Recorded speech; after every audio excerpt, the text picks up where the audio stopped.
একটি আমল আছে যে আমলের বিনিময়ে আল্লাহ তাআলা দিবেন ব্ল্যাঙ্ক চেক দিয়ে বিনিময় দেওয়ার মতো করে, হিসেব ছাড়া। একটি মাত্র আমল আছে, আর কোনো আমল নাই।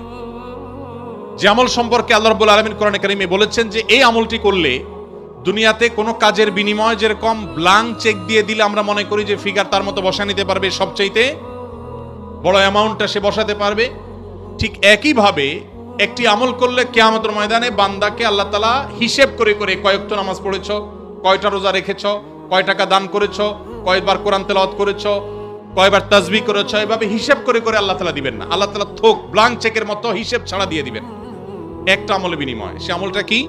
কোরআনে কারীমে আল্লাহ বলেছেন ইন্নামা ইউওয়াফাস সাবিরুনা আজরাহুম বিগাইরি হিসাব। যারা তাদের জীবনে ধৈর্যশীল হিসেবে নিজেদেরকে প্রমাণ করতে পেরেছে। ইবাদত করতেও ধৈর্যের প্রয়োজন হয়, অপরাধ এবং পাপের পথ না মাড়ানোর জন্য ধৈর্যের সংযমের